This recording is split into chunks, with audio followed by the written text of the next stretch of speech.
Welcome to the exhibition play.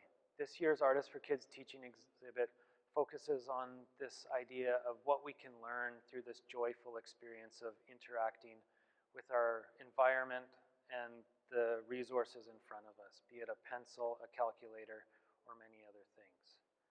I'm surrounded currently by the artwork of Gordon Smith, who spent countless hours sitting in the forest, recording what he saw, felt, heard, so many different sensory things, combing beaches, looking for interesting gnarled driftwood or things to inform his practice as an artist.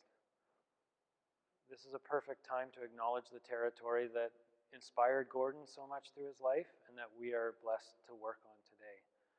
So currently I'm standing in the Gordon Smith Gallery located on Coast Salish territory of the Squamish and Tsleil-Waututh people. We feel very privileged to work here and to be alongside these vibrant communities that are teaching us more and more about the place that we live. Gordon was a mentor to so many people in British Columbia, myself included. As an art educator, he would take many people under his wing and welcome them, and that's what we hope to do this year, is welcome you here, be it virtually, or in time, maybe we can welcome you in person. The artwork Between Friends by a leading Inuit artist and mentor to her community, KENOJUAK ASHEVAK, the artwork's entitled Between Friends, really speaks to this idea of wrapping your arms around someone and helping them in their exploration and play to take risks, try new things, and feel supported, but receive informed and meaningful feedback in that process. I'd like to personally thank and acknowledge Gordon for his mentorship of me and so many colleagues. I hope you enjoy this exhibit. One of the exciting components of this exhibition is playing with food, something we're all told never to do or scolded at the dinner table, but one of BC's most senior artists who recently left us this past year, Gordon Smith, has a couple great artworks in this exhibition that shows us how Gordon was playing with food. There's speculation about Gordon being given a box of all sorts candies, which you can see over my shoulder here, and probably not wanting to eat them. And him taking those and using his collage process of sticking them down with glue and then pouring an acrylic medium over top of them.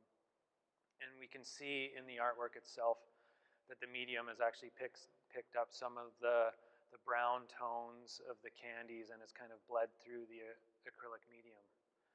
There's a second artwork by Gordon, who's known quite well for his tangled tree and forest scenes, which you can see over my other shoulder. But there's a Christmas cake that I think Gordon didn't want to eat as well. And he's stuffed a bunch of wire in this Christmas cake and covered it in white acrylic paint and created a prototypical tangled Christmas cake a la Gordon Smith. I'd encourage you, when you're looking at your food, maybe not wanting to eat it, to see if there's other ways of looking at it or incorporating it into your artwork.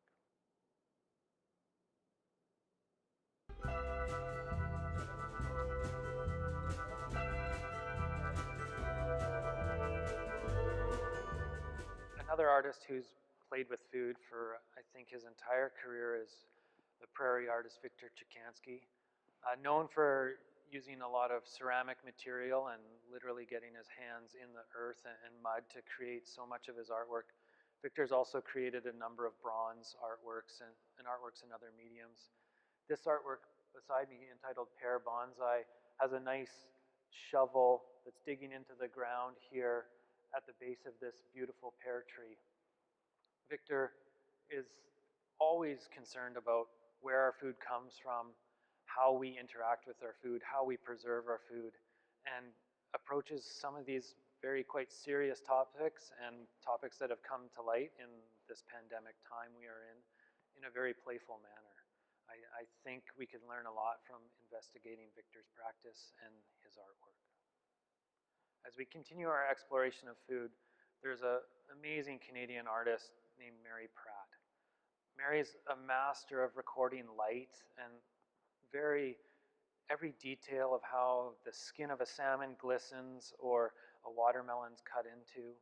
This is one of my personal favorite artworks. I think Mary's just done such a beautiful job of looking at all the different types of green there is in a watermelon. It's not just one type of green. I think there's, if you start to count and really get into this, I think there's 7 or 8 different greens and equal number of reds and purple hues. And it's just a very gorgeous piece. Painting was one of Mary's main mediums, and then she worked to create prints. This is a lithograph, so it would have been drawn onto a stone and then the many different colors printed onto a piece of paper. I hope you enjoy this as much as I do. In one section of the art gallery, we're looking at how an artist plays with materials, explores how they scratch or scrape against a surface, the mark they leave behind, and the emotion and energy that they can convey. The work behind me by Meredith Berry, entitled Whale Song, number 15, is a fantastic example of a playfulness in an artist.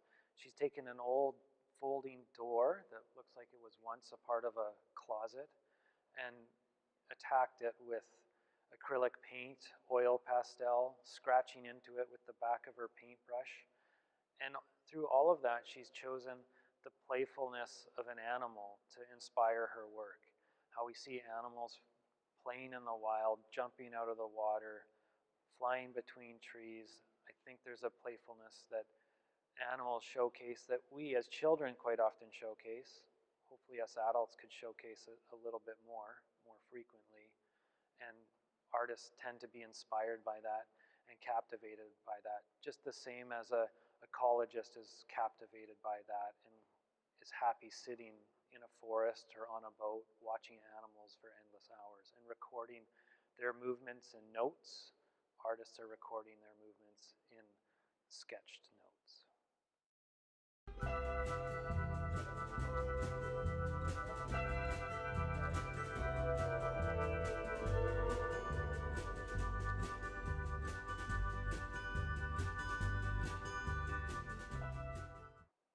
These two works are excellent examples of material process and play.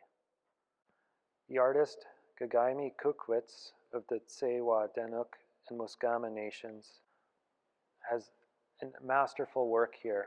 Our eye recognizes something, we're drawn to the artwork, and as we get closer, we see layering, we see images underneath. There's a ghost or a story underneath the initial surface, and it begs the question, what are all the stories that these images hold? The artist is playing with time, that representation of time in artwork and imagery, and how we tell stories. This series is from an East Coast artist, David Blackwood, and this is showing an artist process. So things take a long time, and there's a lot of work involved in them, but artists need to retain a playfulness, ability to receive critique and feedback and change things as they go. So this artwork is an etching. The image is carved or burnt into metal using acid, and we can see from stage 1 all the way down to stage 10 in the development of this artwork. It takes an incredibly long time, and so there's a lot of focus and hard work, but at the bottom of all of that, there has to be this exploratory, inquiry-based mind that is playing and searching for that answer that they are carving, writing into the metal. Ted Harrison is a well-known BC and Yukon artist. He illustrated and created many children's books, so you might be familiar with this style of artwork. His artwork is super playful.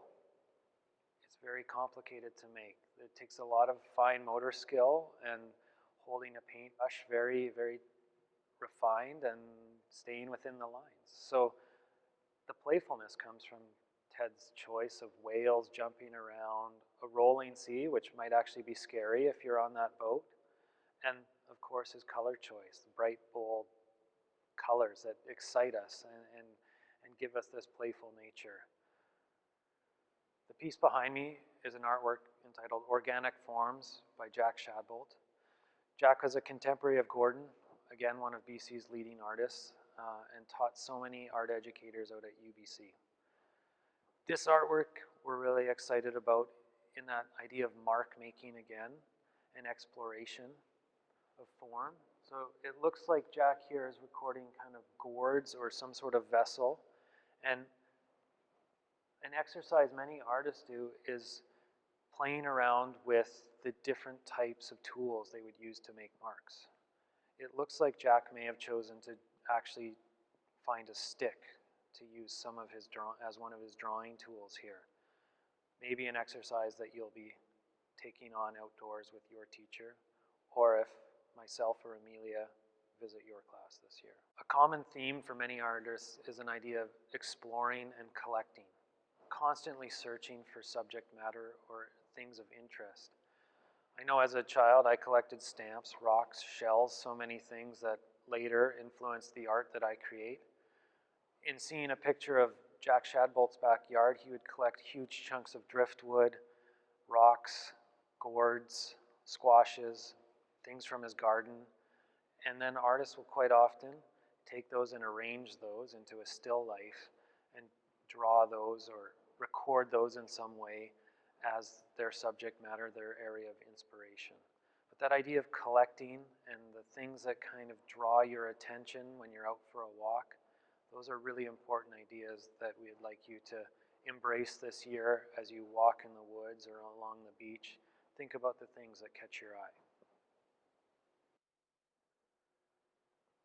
This artwork by Graham Gilmore, entitled Einstein, Frankenstein, is the artist's play with words. If you look at Graham's body of work, everything involves text and reorganization and scrambling of that text, highlighting it in different colors or bubbles, or reorganizing, playing with that, how it can change the meaning of something. I encourage you to look at texts, stories, take quotes, and play with them, reorganize them, create new meanings or new stories. Maybe draw them or paint them as well.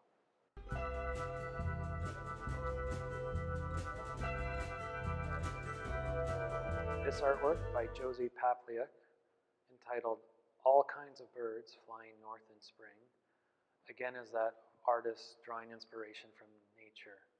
From the little I know of northern Canada, many, many migratory birds fly there, spend their summers there, and then leave. In this, Josie's recording some of those types of birds, and I had a colleague explain to me she's also trying to record the feeling of the weather. So in the area surrounding the birds, she's trying to record the environment, be it rock, rain, snow, wind. What does that sound like? What does that feel like? How do you represent that in an image? KENOJUAK, ASHEVAK's Between Friends is a striking piece. It hangs in my living room. It brings me joy every day. As one of Canada's most recognized Inuit artists, there's now a KENOJUAK Cultural Center up in Nunavut. Please explore their website. It's gorgeous, and there's a whole generation of amazing Inuit artists that were inspired by KENOJUAK. This artwork looks very pristine, very polished, hanging in our gallery here. I think a playful story about KENOJUAK is how she would get pencil crayons, felt pens, unfold a large diaper box, and lay out on the ground and create these drawings. So we don't have to have all the perfect materials, all the perfect scenario. We just have to have a playful attitude and a place where we feel safe and supported to make our artwork.